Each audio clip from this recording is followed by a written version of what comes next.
Talagang palaging mananaig ang kabutihan laban sa kasinungalingan. Kahit gaano nyo siraan ng isang tao, hindi nyo mababago na minsan ay siya ang naging mabuting pangulo sa sambayan ng Pilipino.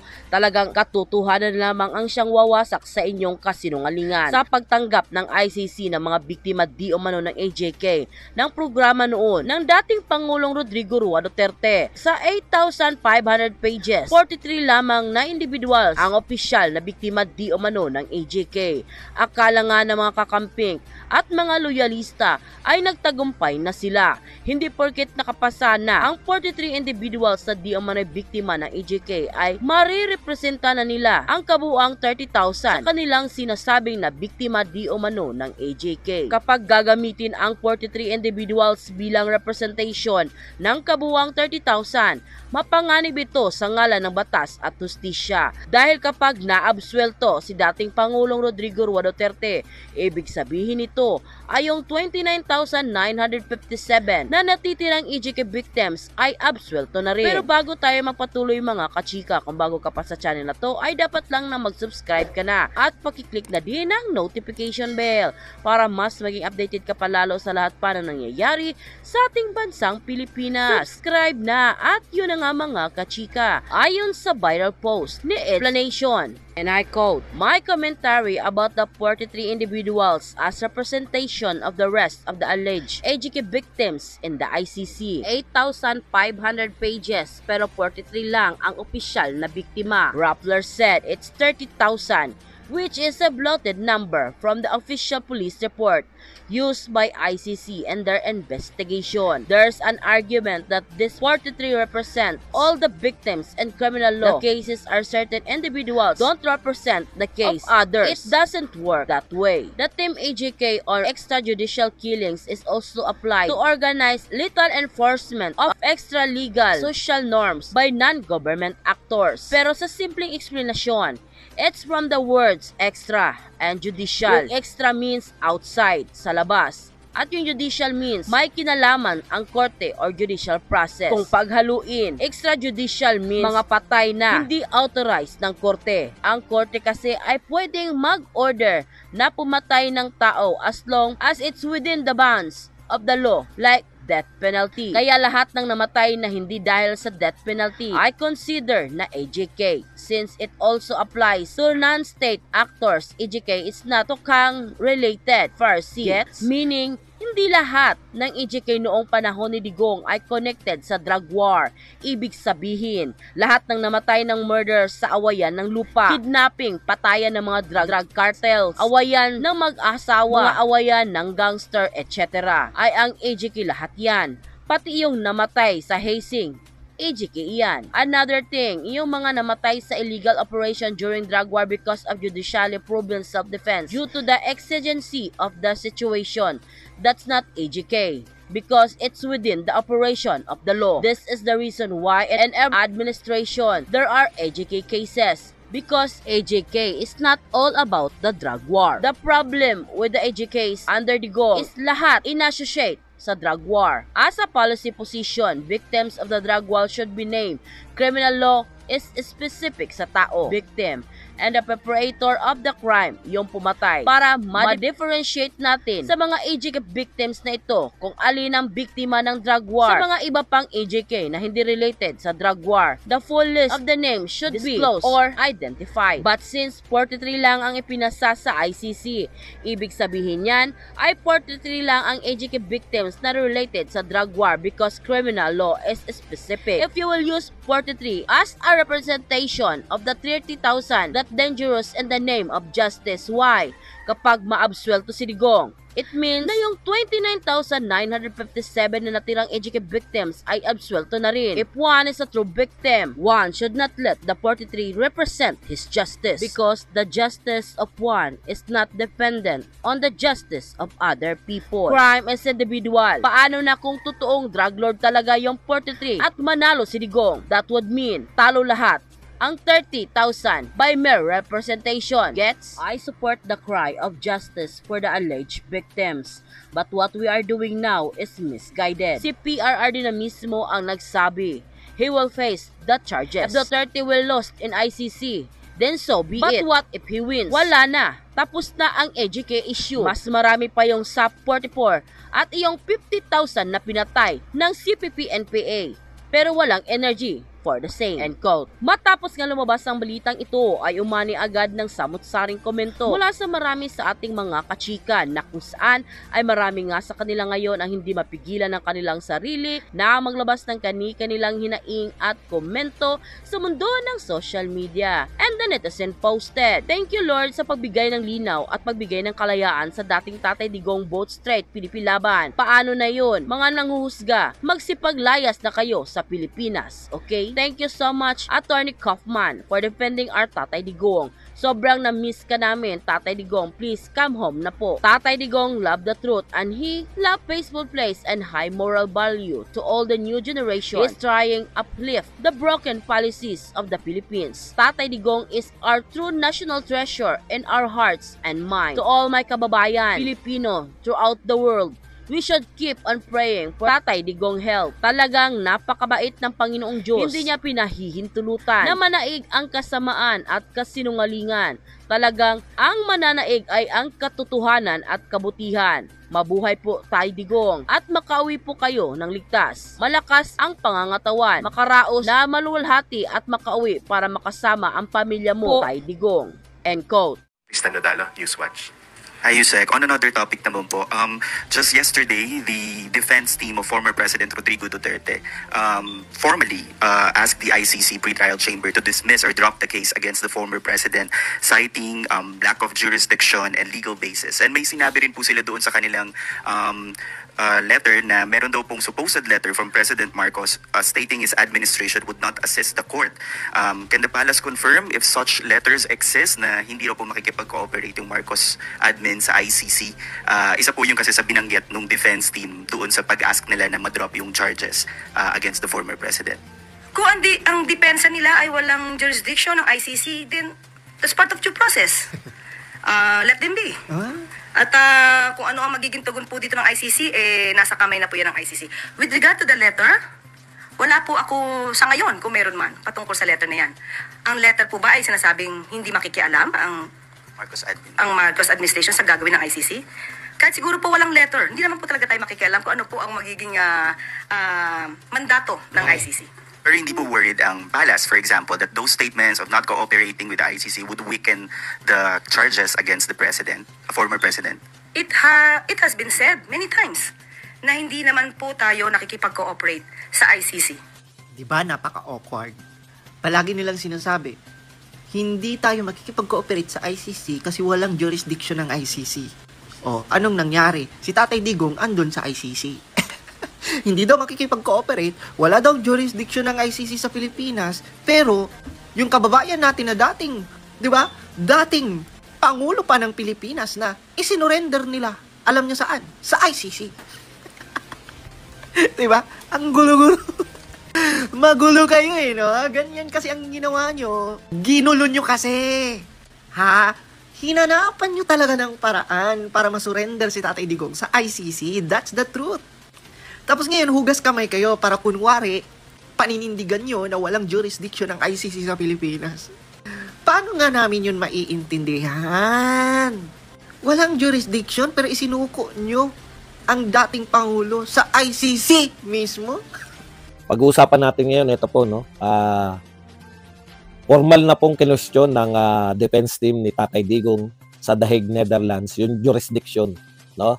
So, hinihiling po nila na mapalaya agad-agad, no? Wala pong kondisyon na palayain po si Tatay Digong dahil sa lack of jurisdiction ng ICC, no? Yan po ay formal nilang hiniling sa isang 38-page na hindi ko alam kung ano tawag na opisyal na dokumento, no? Punta po tayo rito, ito po masaya. Paulit-ulit po yan si Kaufman. Pag tinatanong po si Kaufman, inuulit-ulit po niya na umahanap lang sila ng timing para formal nilang questionin. Isa nga po yan, yung jurisdiction, no? Okay, eto na po yun. Formal na pong kinwestiyon ng kampo ni Pangulong Duterte sa pangunguna po ni Attorney Kaufman at saka si Dr. Dove, yung isa pa pong attorney ni Pangulong Duterte. Ang kino-question po nila, yung jurisdiction. no? Jurisdiction po ng ICC sa atin. Maliwanag na maliwanag. Ito po ang laman po nung ano, no. Hindi natin babasahin lahat, yung mga parte lang. Excuse me po. So maliwanag po dito na hinihiling po nila Kaufman, sabi po 38 pages kasi yan kaya hindi natin mababasa lahat. Ang pamagat po, defense challenge with respect to jurisdiction. So ano po yung china-challenge nila? Sumulat na po sila. The defense reiterates that the precondition for the exercise of jurisdiction under Article 12 in the situation of Philippines were not met at that time. The pre-trial chamber authorized the opening of an investigation on September 15, 2021. So ibig sabihin, nung nagsimula po silang mag-investigasyon, ito pong prosecutor ay 2021, no? O sa madaling salita, Philippines was no longer a state party to the Rome Statute at that critical point in time. Yan po. So, sabi po ni Kaufman tsaka ng mga abogado, wala na pong jurisdiction. Hindi na po kasapi yung ICC. So, hindi na po pwede nalitisin ng ICC si Tatay Digong. Ayan. Okay. So, pinaglalaban po nila na pwede naman daw pong litisin si Digong. Kinikilala rin nila yung pag-withdraw ng Pilipinas. Pwede rin pong litisin si Tatay Digong ayon dito sa ICC. Doon po sa mga pagkakasala ni Digong bago tayo nag-withdraw. Yan daw po. 'Di ba? Yan yung pinaglalaban nila, no? Pero sabi po ng kaya nga po merong 1 taon pa. Halimbawa po, nag-file po ang Pilipinas. Sabi ng Pilipinas, magwi-withdraw na kami. Kaya po mayroon pang 1 taon. Mayroon pa pong 1 taon para kung makahabol sana, pag sinimulan nyo sanang imbestigahan yung mga kaso ni Tatay Digong, yung mga ginawa niya, habang miyembro pa yung Pilipinas, pwede sana. Kaso, lumagpas na yung 1 taon eh. So, binibigyan pa po sana yung ICC ng 1 year para simulan yung investigasyon kay Tatay Digong. Yung hindi sila nakapagsimula ng investigasyon, lumagpas na po yun. Ayon nga po dito sa ating Solgen, hindi po unli, no?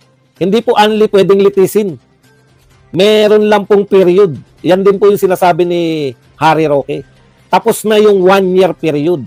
Kung sinimulan nyo sana, nag-file tayo, kailan tayo nag-file? 2019, di ba?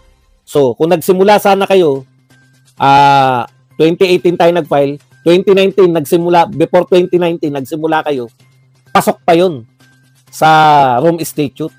Nagsimula kayo 2019 at 2021 2 years. Nawala na silang jurisdiction. Okay. Tayo pa sinisi. Tinigil muna ang pagbenta ng 20 pesos bigas kasi kayo ang dahilan. Mga didilis at DDS. Inggit. Pag may nainggit mo ba ititigil? Ay, naiinggit sila. Ito proyekto natin, maganda to ha. Pero dahil may naiinggit, itigil muna natin. Marami po naiinggit sa bill ni Tatay Digong eh. Di ba? Marami po naiinggit eh. Ang daming pinapagawa. Ibig ba sabihin, sabi ni Tatay Digong, ay marami naiinggit, itigil muna natin to. Alimbawa, yung pinakasikat na lang, CC Lex. Kilala nyo lahat, taga Cebu. Ay, tigil muna natin to sa kalahati. Kasi naiinggit sila eh. Punta tinigil. Yan po ang pinaka-nakakatawang yan po ang pinaka-nakakatawang katwiran.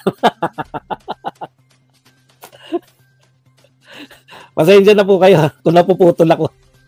Kinakailangan ko lang sagutin eh.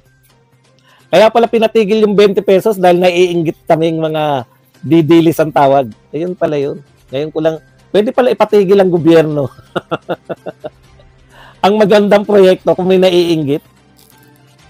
Hay nako. Si Arnitan, sagutin lang po natin to. Maganda tong katanungan niya. Bakit hindi nyo mabatikos si Trillanes sa ginawa niya sa Duterte? Bakit po namin hindi mabatikos? Kasi pang mayor na lang siya. Hindi na po siya national level eh. Pang mayor na lang mukhang matatalo pa eh. Sa madaling salita po, wala na siyang bilang. Naintindihan mo, madam? Pag wala ka ng bilang, hindi na po pinapansin yan. Si Lenny nga, hindi na namin pinapansin eh. Si Trillanes pa gusto niyo. Pang mayor na nga lang, malamang matalo pa eh. Papansinin pa namin, ikaw naman, madam mo. Hindi po lahat ng bumabatikos ay pinapansin. Noon po pinapansin namin yan kasi tumatakbong senador. Pero pag pang mayor na lang po, national level lang po ako eh. Okay po? Dapat level-level. Kaya binabanatan po namin pa national level po. Okay po ba tayo?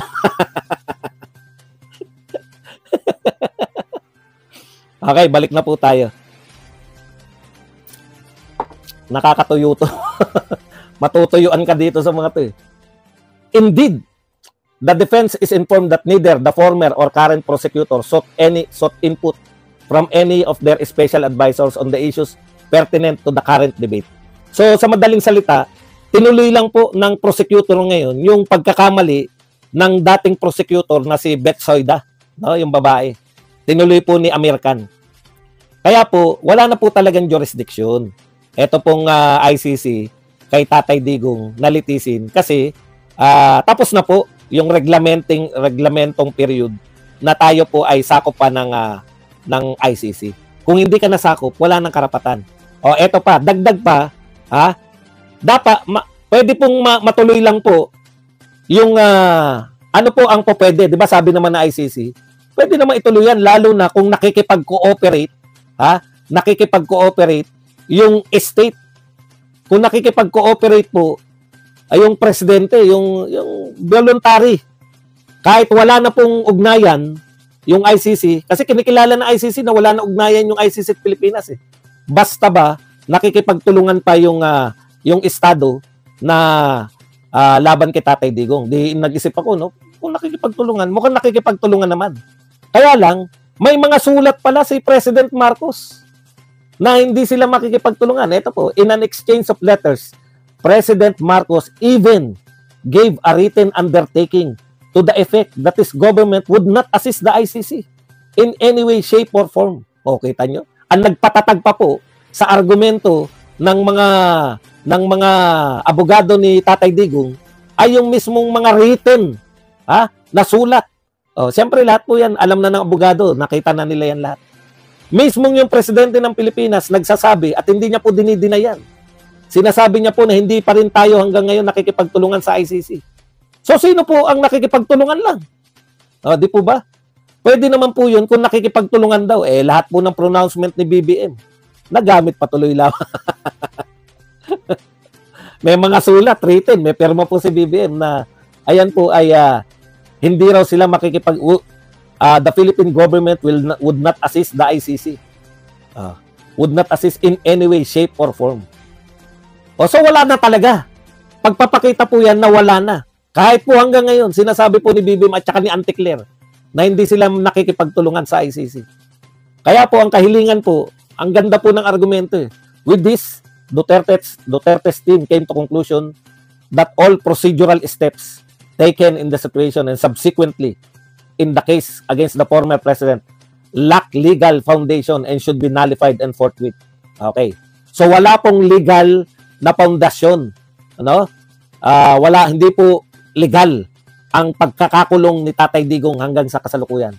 The defense requests the pre-trial chamber find that there is no legal basis for the continuation of the proceedings against Mr. Rodrigo Roa Duterte and to order his immediate and unconditional release. So yan po yung hinihiling nila, i-order ang immediate at unconditional release ni Tatay Digong. Yan po yung pagpapasyahan ng mga judges, yung 3 judge po ng ICC. So, good luck po sa atin. Patuloy po tayong manalangin na makita po ng mga judge yung sinasabi to. Kasi wala po talagang jurisdiction yung ICC na. Lalabag po yan mismo sa kanilang Kaya lang naman, kaya nga po, yun po yung question na malaki, no? Yung sinasabi nila kanilaw, no? Na nire-represent niya ba? Ano ba ang nire-represent? Kaya yung tanong po ni Aymeron kay Kanilaw, ano ba talaga nire-represent mo? Philippine government ba? O yung Interpol? Eh, importante po kasi yun. Dahil po yung tanong na yun, magde-determine po kung meron pong pakikipagtulungan yung Pilipinas sa ICC. Eh, wala naman pong official eh. Lahat po ng official na pahayag ni Pangulong Marcos, lahat po ng official na pahayag niya ay hindi tayo nakikipagtulungan sa ICC. Kaya sa akin tingin, tapos nakatutok po yung buong mundo ngayon, dito kay Tatay Digong, nakikita nila kung gaano nila kamahal. Tapos yung kidnapping, maganda rin po yun na brinodcast po ni Attorney Medaldea yung salitang kidnapping dun sa ICC mismo. Eh hindi po yan pwedeng i-ignore, no? Hindi po pwedeng ignore yan. Kasi kaya nga po may ICC. Dahil gusto po ninyong ipatupad ang batas. Di po ba? Eh kung kayo mismo lalabag sa sarili nyong batas. O, iba naman po yung atake ni Ascuna. Wala pa po tayo ron eh. Kasi ang pinagpapasya pa lang ngayon, kung may jurisdiction ba? O kung may jurisdiction, meron pa rin pong habol dyan. Isa pa lang po yan, hanggang before September 25. Kung may jurisdiction naman, ang ICC, halimbawa, sinabi ng 3 judge, may jurisdiction. Doon na po papasok yung illegal ba yung aresto, pag-aresto. Kasi nakalagay sa, kung may, sasabihin nila may jurisdiction, susundin na nila ngayon. Yung pagka-aresto ba ni PRRD, yan na yung susunod na questionin ng mga abogado. Sabi nyo, may jurisdiction. O dapat sumunod yung Pilipinas dito sa rules natin. Ang rules po ng ICC, pag may dadakipin, idediretso po saan? Sa local court. Na yan po yung question dito kay La Torre, diniretso nila sa ICC. So hindi pa po, kahit manalo tayo dyan, panalo pa rin po yung depensa ni Tatay Digong. Dahil, halimbawa, sinabi ng ICC, meron pa rin tayong jurisdiction. O, ang susundin dapat yung Rome Statute. Eh, ang sabi po rin sa Rome Statute, pag hinuli mo yung isang akusado, dapat idiretso siya sa local court. Eh, walang local court. Eh. O, yun na po yung susunod. Kaya hindi po, naniniwala po tayo na ito po, nilalantad po ng ICC yung sarili niya sa buong mundo.